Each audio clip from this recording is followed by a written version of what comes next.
कल्पना कीजिए, आप अंतरिक्ष में एक ऐसी जगह पर हैं जहां घना अथाह अंधेरा है, एक ऐसा अंधेरा जो रोशनी को भी निगल जाता है। यह है ब्लैक होल, ब्रह्मांड का सबसे बड़ा शिकारी। ब्लैक होल का नाम सुनते ही डर और उत्सुकता दोनों जाग उठते हैं। इसका गुरुत्वाकर्षण इतना शक्तिशाली है कि प्रकाश भी इससे बच नहीं सकता। सोचिए, ब्रह्मांड की सबसे तेज चीज प्रकाश भी इसके चंगुल में फंस जाती है। यह अपने आसपास की हर चीज को अपनी ओर खींच लेता है, जैसे कोई अदृश्य वैक्यूम क्लीनर। ब्लैक होल ब्रह्मांड के सबसे बड़े रहस्यों में से एक है और हम इंसान अभी अभी इसके दर्शक बने हैं। इस सफर में हम जानेंगे कि ब्लैक होल क्या है और इसके अंदर क्या हो सकता है।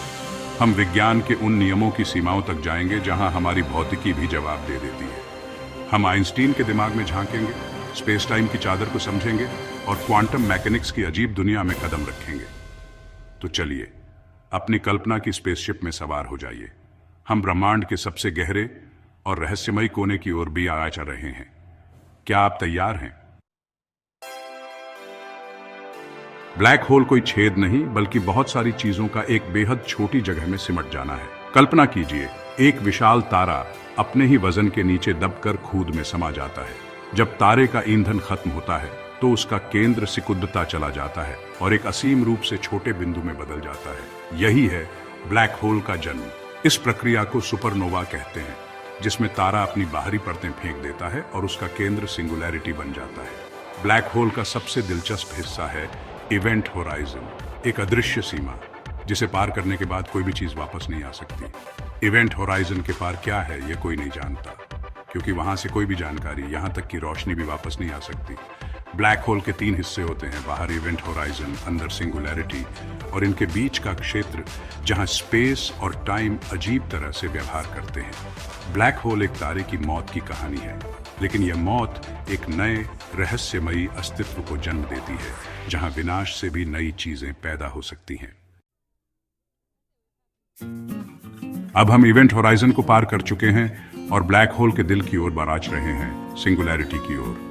सिंगुलैरिटी वह बिंदु है जहां पदार्थ का घनत्व और गुरुत्वाकर्षण अनंत हो जाता है और स्पेस टाइम का घुमाव भी अनंत हो जाता है। यहां भौतिकी के सारे नियम फेल हो जाते हैं। न्यूटन, आइंस्टीन, सब बेकार। आइंस्टीन ने बताया था कि गुरुत्वाकर्षण कोई बल नहीं, बल्कि स्पेस टाइम का घुमाव है। ब्लैक होल इस चादर में एक अनंत गहरा छेद कर देता है। लेकिन यहां एक बड़ी समस्या है।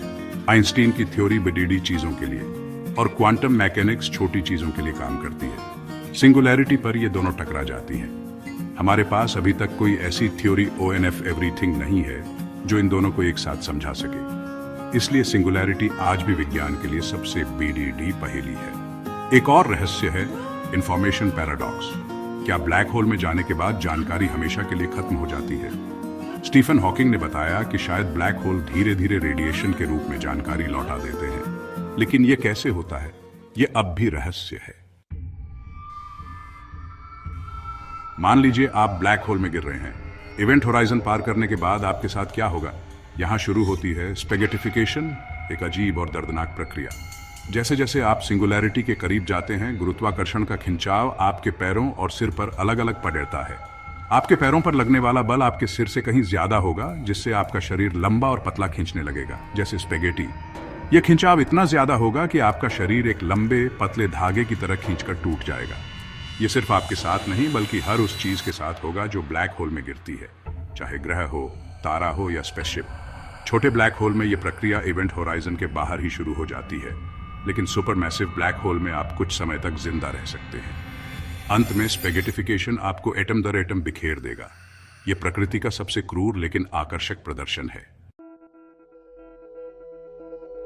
सिंगुलैरिटी की बात आते ही एक रोमांचक सवाल उठता है, क्या ब्लैक होल का अंत सिर्फ विनाश है या यह किसी नई शुरुआत का संकेत है?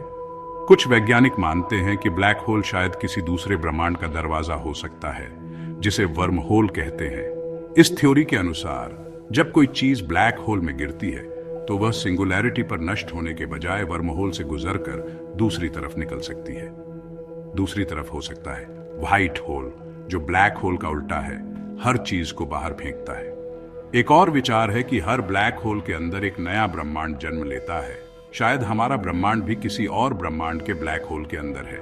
हालांकि ये सब अभी सिर्फ सिद्धांत हैं। इनका कोई ठोस सबूत नहीं है, लेकिन ये विचार हमें दिखाते हैं कि ब्रह्मांड हमारी कल्पना से कहीं ज्यादा अजीब और अद्भुत हो सकता है। विज्ञान सिर्फ ज्ञात तथ्यों के बारे में नहीं, अज्ञात की खोज के बारे में भी है। दशकों तक ब्लैक होल सिर्फ सिद्धांतों में थे। हम जानते थे कि वे हैं, लेकिन कभी उन्हें देखा नहीं था। 2019 में इवेंट होराइजन टेलीस्कोप ने पहली बार एक ब्लैक होल की असली तस्वीर जारी की, मेसियर 87 गैलेक्सी के केंद्र में। इस तस्वीर के लिए दुनिया भर के 8 रेडियो टेलीस्कोप को एक साथ जोड़ा गया, जिससे एक पृथ्वी के आकार का वर्चुअल टेलीस्कोप बना। महीनों की मेहनत के बाद हमने पहली बार ब्लैक होल के साये को देखा, एक गहरा क्षेत्र और उसके चारों ओर चमकदार छल्ला। आइंस्टीन के सिद्धांत फिर सही साबित हुए। जेम्स वेब स्पेस टेलीस्कोप अब हमें शुरुआती ब्रह्मांड के ब्लैक होल्स देखने में मदद कर रहा है और हमारी आकाश गंगा के केंद्र के ब्लैक होल का अध्ययन कर रहा है। वैज्ञानिक गुरुत्वाकर्षण तरंगों का भी इस्तेमाल कर रहे हैं। जब दो ब्लैक होल टकराते हैं तो स्पेस टाइम में लहरें बनती हैं, जिन्हें हम अब सुन सकते हैं। ब्लैक होल की पहली तस्वीर और गुरुत्वाकर्षण तरंगों की खोज सिर्फ शुरुआत है। भविष्य में विज्ञान हमें इन रहस्यमयी राक्षसों के और करीब ले जाएगा। वैज्ञानिक इवेंट होराइजन टेलीस्कोप को और भी बेढा और शक्तिशाली बना रहे हैं। अगला लक्ष्य है ब्लैक होल का वीडियो बनाना। सबसे बड़ी चुनौती है सिंगुलैरिटी की पहेली को सुलझाना। इसके लिए हमें एक ऐसी थ्योरी चाहिए जो आइंस्टीन और क्वांटम मैकेनिक्स को जोड़ सके। स्ट्रिंग थ्योरी और लूप क्वांटम ग्रेविटी जैसे सिद्धांत इस दिशा में प्रयास कर रहे हैं। वैज्ञानिक मध्यम आकार के ब्लैक होल की भी तलाश कर रहे हैं।